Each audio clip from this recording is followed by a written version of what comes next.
Hey everybody, it's Carpo. And it's dark out, can't see anything, so I figure I'll just film the last fleeting light as it passes over the horizon there. So I am very, well, sometimes, sometimes I wonder about stuff. Go figure, right? But really, I was just talking with somebody, one of my subs, about we had this synchronous moment. We were talking about gravity and talking about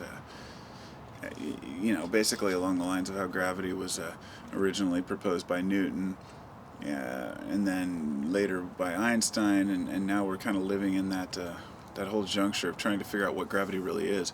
And the average person takes the scientist's point of view and pretty much just believes that what scientists tell us, must be true. Um, like, let's say the Big Bang, for instance. Now, I'm not I'm not a physicist, and I definitely didn't go to college for it, so I can't, say that the Big Bang is not true. But just because a bunch of people say that it is doesn't mean I believe it. It doesn't feel in my heart to be true.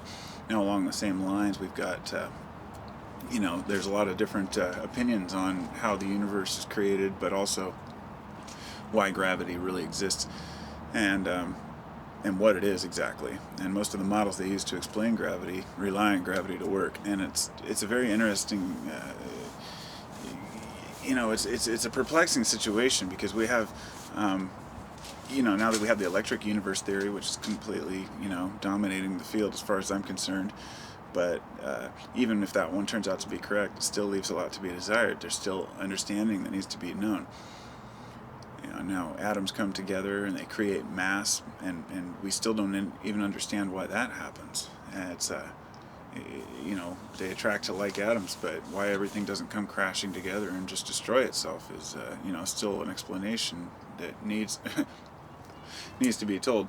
And especially, we create these ideas like dark matter and dark energy to explain the other 90% of the universe, and I find that kind of short-sighted in the sense that we all know that there's something out there, a force exerting itself reverse against gravity, but if we want to call it dark energy, put a name on it to kind of describe what it is, people tend to kind of get this idea that it's an actual force that we can measure.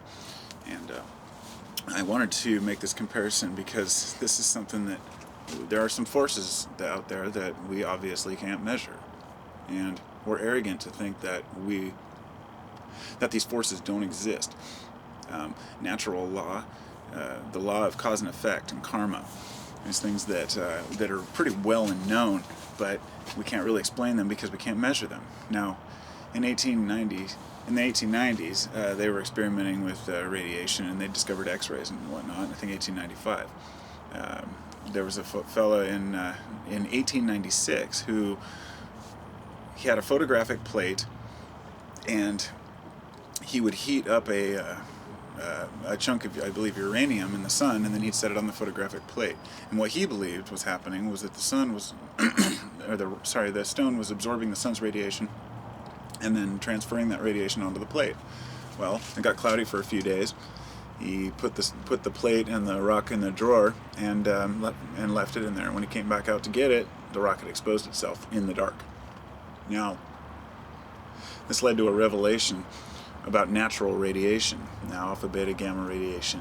It was a whole, discovery of a force that was being exerted on us continuously that we weren't even aware of, and that you could stand in a certain area and get radiation sickness just by being there and not even be aware it was happening to you. Now, when I look at this and think of how recently we discovered it, it really leads one to wonder how many other forces that we haven't measured yet there are besides radiation. If you look at radiation on a light chart, it has certain characteristics to it that entire chart, that whole spectrum it's in its own form. Let's just say that there may be other ends and other sections that we haven't been able to determine.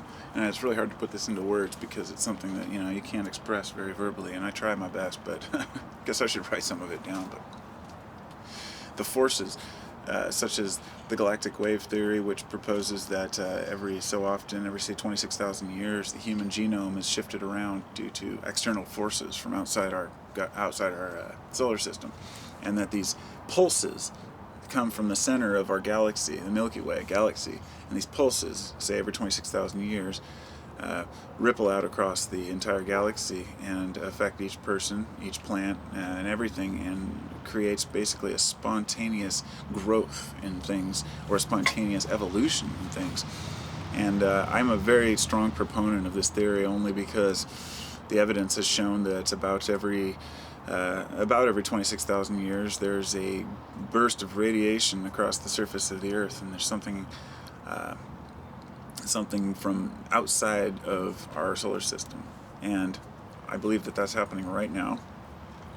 And I believe that these new frequencies and new spectrums and stuff that they're picking up, these new, I can't remember exactly what it was. There was a couple new forms of radiation or something that they discovered coming from the sun a few years back, and it just leads one to think that there's probably something much bigger going on that we don't understand. And if you look into the cycles, it really kind of leads into the whole altered DNA, ancient aliens theory, and it lends more credibility to a natural DNA change rather than some sort of a manipulation with human genome.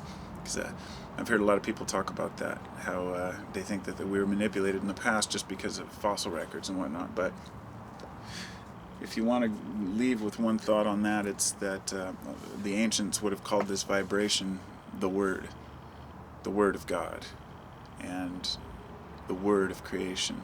So think about that. The Word spreading out across the universe, the vibration, the Word, the creation, the evolution. It's an amazing concept. But I don't know, there's forces exerted upon us that we will never be able to understand, and I don't think humans are ever destined to figure out. Peace and love.